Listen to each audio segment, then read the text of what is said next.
So are you ready to PR yourself? We'll remove the mystery from all things PR and we'll discuss everything from our top strategies to tips and tricks and everything that you can utilize to further enhance your brand or your message. I've been in media, I'm a journalist, and I'm also a publicist. I am Leah Frazier, CEO of Think3 Media, and your host for PR Yourself with Leah Frazier. Let's go.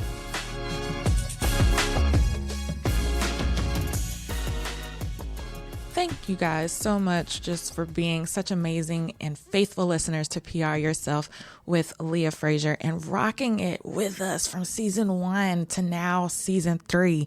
We have listeners from all over the world just trying to figure out ways to gain better publicity for their brands and for their businesses. And you guys just make me so, so proud. Keep tagging us on social media. We are sharing it out when you're doing your Instagram reels, when you're getting your media mentions and your press mentions, when you're on TV. Keep tagging me in those. Tag our co-host that always comes on, Kiana McDaniel, in those Instagram reels, and let us celebrate you. But before we get into the episode, I do want to tell you guys that you're going to want to get this free gift. This is my free gift to you for 2021. This is something that I normally charge for. So I want you to head to pryourselfwithleahfrazier.com/course. And on that page, you're going to find that you have a freebie, and it is my how to gain press and media mentions during a crisis. We're still in the middle of a global pandemic, and our TV stations, our radio stations, our press and media are still operating in the same mindset that they were last year. So it's still very relevant info, but I want to give that to you for free. You know how I am. I'm all about education. So bring that pen, bring that paper, and I want you guys to jot down all of the little nuggets and put it to use. I want you guys putting yourselves out there and getting the publicity you need for your businesses and brands for 2021. Okay. And pay attention. You're going to want to listen to these episodes. You're going to want to sign up for the email list at pryourselfwithleahfrazier.com because I am launching a 14-day Pitch It Afraid challenge where you will get a video and advice from me, actionable tips from me every single day to build up a plan to where you can pitch, whether it's media, whether it's sponsorships, whether it's collaborations, whatever it is you want to do, you're going to be able to pitch it at the end of that 14 days. Okay. And I'm going to tell you exactly how to do it. So you're going to want to sign up now, or if you have any questions, reach out to me, pryourselfwithleahfrazier.com, but you're not going to want to miss the kickoff because I just have a feeling so many people are going to be blessed by this, and I am excited. So thank you guys for tuning in. Visit pryourselfwithleahfrazier.com/course. Get your free gift. If you can't get to the web, then you can go to the link in my bio on my personal Instagram at the Leah Frazier or on PR Yourself Podcast on Instagram, and your free gift is in that link in that bio as well. Do not miss out on this opportunity. I'm so excited. Let's get it for 2021. And now here's the episode. All right. And welcome back to another episode of PR Yourself with Leah Frazier. I have a rock star on the show today. And when I say rock star, I found him on Clubhouse. And in his bio, it said, "Put me on your podcast." And you know what the hell I did? I reached out and said, "Dude, you need to come on my podcast because you're amazing. You're rocking these rooms. You're rocking Clubhouse." And I went out and did more digging on him. He is an expert at crowdfunding, which is something that every entrepreneur needs to know how to do. So I'm excited to have on the show today, Samit Patel. Welcome. Hello, Leah. Thank you for having me. And you're halfway around the world. Tell everybody where you're logging in from today. I'm in London, so yeah, born in London and down here. Usually I'm traveling all around the world, but because of the circumstances, I'm literally stuck in one place, which is not nice at all.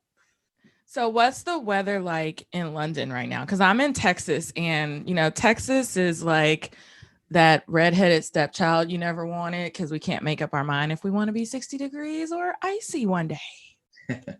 It's been snowing the whole week, to be honest, and it's my dog's first snowfall, and she's been loving it. So yeah.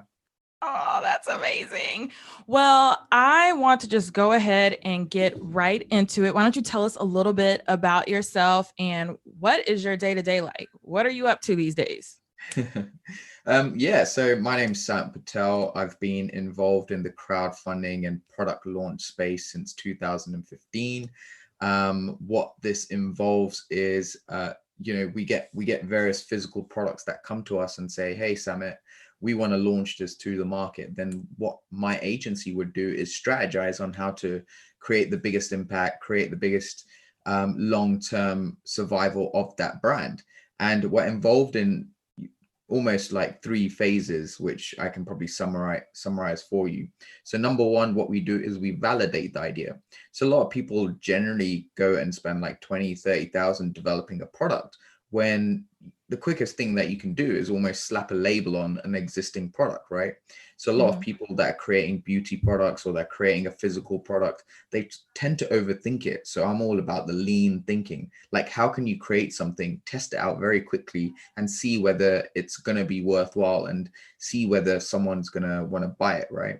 And Mhm. I'm a firm believer in thinking marketing first and product second. A lot of us get into that. We end up spending 3, 4, 5 months building up websites, building up social media, doing all of this stuff, or working on the product, or creating a mind block around like what we need to do, when the easiest thing you could be doing is marketing your business and getting sales, because the reason businesses fail is because they run out of money.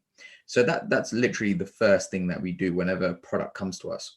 The second thing we do is help build a community around that product. So once the product or the offer has been validated, then we're creating an amazing community. So say, for example, someone's created a dog product, and it's for little Pomeranians or something. So what we'd do is we'd create a community around people that love dogs and would also be interested in a particular product. And that's really important, because if you don't have a community before you launch your product, you're going to launch to crickets. And the third thing we're doing is we're helping it launch to the market. So we're launching on a platform like Kickstarter, Indiegogo, or we're helping people launch through their website or Amazon. And there's a stage after this. So people that generally do successful launches, they obviously are going to do e-commerce, they're going to do Amazon, and later on, they might even do a further raise through equity crowdfunding, places like Start Engine, Seeders, Crowdcube, places like this. In your opinion, are there particular businesses that do really well with crowdfunding? Are there others that, because I know a lot of people like bootstrap their businesses and things like that. Or are you saying like, hey, if you guys want us to take a look, kind of anything goes. But are there any particular industries, or is this like, Yeah. hey, It's got to, well, for crowdfunding to work, it's got to be something unique. I think that's the same with anything, really. If you're Mhm. just selling another phone case, or for example, or another glass, just for drink, or a bottled water, like it's not the same. So you got to think, how can you make your product different? So whenever products come to us and say, "Hey, Samit, look, this is the amazing product we've created," we're like, actually, it's not that amazing, or it's not going to do as well as you think. Like, we're here to create launches where people generate at least 100,000 plus and go on to raise a lot more. Mhm. So we're looking for brands or companies that want to build amazing products. And a lot of people have amazing ideas. I think a lot of them just get the execution wrong, which we've seen again and again, and jump into something without doing that research. Mm. So someone will come to us and go, "Yeah, we've created this amazing phone case." And I'll be like, "All right, cool. What's different about this phone case?" "Oh yeah, it's shatterproof or something." Then we'll be like, "Okay, let's do a quick Google search. Let's look for phone cases that are shatterproof," and you'll get thousands of listings, right? And then they'll be like, "No, no, no, but it's really, it's really good because I spent a lot of time designing it." And we're like, "Yeah, we get that." And then they'll be like, "Yeah, but we're really ethical because we're giving more money back to the supply chain, and it's really affordable." And I'm like, these aren't really selling points. Like, they're not going to get people excited. Think about what Apple does that's so different, right? If you're going into a supermarket and you've got two types of products. You've got a bar of soap or a iPhone. And if someone said, "Hey, I'm giving away a bar of soap," would you get excited? Maybe not. But if someone said, "I'm giving away an iPhone," you would, because obviously they stack value into that. They've built up the amount of features that it does. But then let me flip this around, right? What if I said, I'm going to give you a basket full of health and beauty products. So it's going to include the soap. It's going to include a really nice hand gel. It's going to include a really nice hand cream. So this is the practice of, packaging up your product, so making it seem better than it is. So there is an art to that as well. But if someone just comes with something that is really the same as everything else, it's very difficult to package it up. I like how what you're saying, and I want to ask you, in your opinion, because a lot of founders I see will start like their own crowdfunding campaigns, right? They fill it out, they determine all the different levels, and hey, here's what you get for this or this or that, or here's what we're raising, and here's the length of time. But what are some of the you just went through a couple of mistakes that they often make, but what is some of the other strategic mistakes that they make when they're trying to do their crowdfunding on their own? Like, what are some of the other steps that they miss where it's like, hey, maybe I need to get with a Summit, like with his company, and have them do it? Yeah, I think it's about, it comes down to mindset as well. Like, if you create a product, you truly believe this is going to be the next big thing.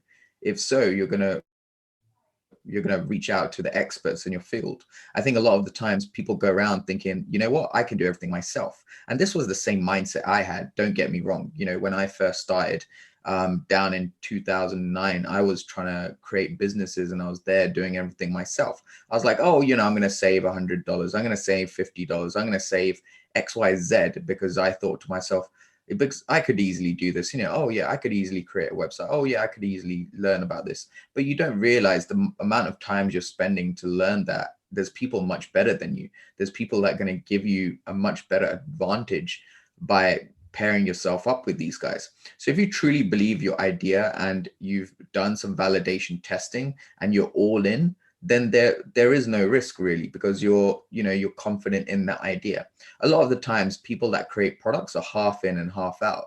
They're unsure of that idea. Comes down to a lack of research, and then always having a mindset that that they're going to fail. So I think this is really important. Now, I want to dial it back just a little bit for some people that are tuning in that are like, whoa, whoa, whoa, Leah, you kind of hit me over the head with this one. What is crowdfunding? I've never considered that, for my startup, or I never considered that for my business. Can we dial back just a little bit and go through the different types of crowdfunding or the options that are available out there? You've listed some that, we've heard of before. Like, so you've got your Indiegogo and you have some other sites that help. But for those that are just newbies to this, what are the other different types of crowdfunding options? So you've got consumer platforms. So the consumer platforms are Kickstarter, Indiegogo. The way it works is that I could sell you, for example, my pet product. I could sell you that and I wouldn't have to deliver it for whatever amount of time. So I can collect orders of people that are interested in my pet product, collect that money, and then go and invest in the inventory, if that makes sense. Mm-hmm. So that's how Kickstarter and Indiegogo works. So you're pre-selling something in advance without actually going ahead and ordering inventory. A lot of people, what they do is they're like, all right, cool, I'm gonna go order 10,000 units of this, and then I'm going to sit on it and do nothing with it. So this way, you're not having to go out there and go and buy this inventory, which is really, really powerful. The second type of crowdfunding is equity crowdfunding. So equity crowdfunding is where you can get lots of micro investors to become stakeholders in your company.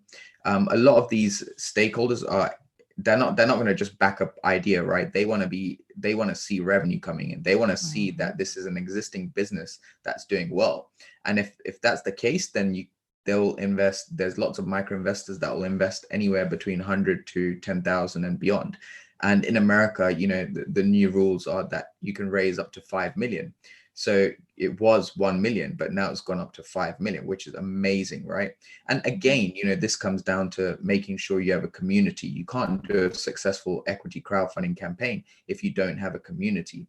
So usually what people do is they maybe do if they're already an existing business, then they would rely on the people that have bought their products, because these guys are the best people to actually invest, because they have bought your products, they love you as a brand, and they are like your biggest fans. And then also you've probably got some investors, friends, family, and other bigger investors. And what happens is, if you've raised maybe about 20, 30, 40% of what you're asking for, this is then going to trend on the platform. And this is how you get attention from a lot of other people that you wouldn't have necessarily got. There's a third type of crowdfunding platform, and this is more of a it's more like charity ones. So there's like Just Giving, there's GoFundMe, and if people need like life-saving medical attention, or they're doing a run for charity, then these are the type of pages where they go to. So it's giving money for just charity projects. Is it me, or do I feel like sometimes GoFundMe has a very negative stigma attached to it? I don't know. Maybe it's just me. when you see it. Yeah, I think a lot of people go onto it and do a lot of stuff. There's obviously every sort of platform or place you go to, there's going to be an element of negativity. I remember a campaign that was a mum that was trying to take her family to Disney World, and she stuck up a GoFundMe, and people are like, what the hell? Like, why you putting up a GoFundMe to take your kids to Disney World? It's so embarrassing. And it like there's people on this platform that are suffering, and you're here trying to take your kids to Disney World. So she got a lot of PR for that. The funny story was, she actually took down the campaign, but then relaunched it later on, and it ended up being successful. So she got to go to Disney World, which I thought was ridiculous, and a lot of other people. Oh my gosh. Yeah. That is crazy. So great. Okay. So I'm not crazy when I see all these ridiculous GoFundMes and I'm thinking, okay, I don't think that was the intent of the platform, but okay. I want to talk about COVID-19 and how has that affected the crowdfunding space? I mean, you're the expert. So have you seen the use of it go up? Is it the same? How is the pandemic affecting the crowdfunding atmosphere? Yeah, so we experienced it very early on, because a lot of our clients come from Asia, and they were the first to experience it. So we had a huge long wave of it happening, where Asia was like, all right, cool, we got to stop working. Then next was like US and Europe saying, oh, we can't work on our projects. Those projects that ended up staying strong and be like, look, we've created a plan, let's just launch, they ended up doing really well. The projects that were like, I don't know what's going to happen, COVID, blah, blah, blah. Again, mindset, right? We advise them, look, like, it's best that you launch like now and stay to the plan, because we feel like there's going to be more people at home, and they're going to have more disposable income, because they're not spending on traveling, they're not spending on food, they're not going out. So, and what we actually said was actually correct, because during that time period, there was the most amount of crowdfunding successful projects, because people were literally sitting on their laptop looking for a way to escape all this negative news, right? So a lot of people ended up purchasing, and those products were super successful. But then the campaigns that waited and then were like, all right, cool, then came back to us in October, and we had already started building up that community, didn't do as well, because people, if someone signs up in February, March, like, you're going to forget about that company, right? Wow, that's crazy. Like, I didn't know any of this, and it makes 100% like sense, because people are at home. They don't have a morning commute anymore. Now, most people are completely working from home all day. And what are we on? We're online, we're connected with the internet, and we're on our digital devices. So, and like you said, we're not spending as much on a lot of the other things, such as travel. And I know the fashion industry, they're figuring things out as we speak. So yeah, that is incredible that you guys were able to advise your clients in such a way that ended up being super successful for them. So yeah, I'm loving it. I think it's it's always constantly assessing what's going on as COVID drags on and more people are left out of work. Obviously, that disposable income is going to drop, but we're still seeing people buying. So as long as it's not something crazy high like $1,000 product, then it's still fine. Again, it's about cultivating that community. If you build a strong community that loves you, then it's powerful. And a lot of the times I tell people, I give this example, like you've got Nike who spends billions behind building up that brand. But then if you're creating a brand called Crocodile, for example, and you've created your own trainer company, like you're not going to just go Crocodile versus Nike. You've got to think, okay, how can I be unique? And what we're seeing is if for example, Leah, you say, hey, I'm the founder of Crocodile, and you get on a little selfie video and showcase you, the person, create that connection to the person viewing the video, and then say, hey, I've created Crocodile. My name's Leah Fraser, and I created this because I got tired of walking long distances and I suffer from back problems and ankle problems and whatever. And also it's weatherproof, it's shatterproof, it's, we've got a lifetime guarantee on this. You're going to be able to sell that much better than if you just had Crocodile, for example. So this is another little tactic that I recommend that people use. Always be the face of your company, because it's always going to resonate much more, especially when you're building up your company. You need every advantage to be able to stand out from your competitors. You need every advantage to really keep surviving, because most businesses fail in the first 5 years. So you got to be crafty and actually think, how can I keep going? How can I keep building a successful business? And a lot of people are necessarily don't do the hard things. They know what needs to be done. The amount of times I have calls with people and I'm just sitting there and I'm like, and people reach out to me and go, Sam, I really need your help. What shall I do? Most of the time, these people have the answers. They just need someone to go, yeah, you're right. And that's what I found. A lot of them just get stuck in their mind and just need someone to just go, yes, this is what you should do. Like, and most of the time, everyone has had the answer. They just don't know whether to push on it and go all in. So again, it comes down to a bit of mindset as well. I'm just patting myself on the back right here, because I've been telling people for years, turn that camera on yourself.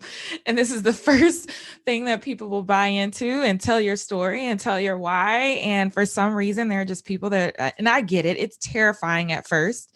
But like you said, you got to lean all in. Sometimes you just have to do it. It's a mindset thing. Get over it. Because once people know why you've created that thing that you say is so amazing, sometimes they're like, oh, I just really like her.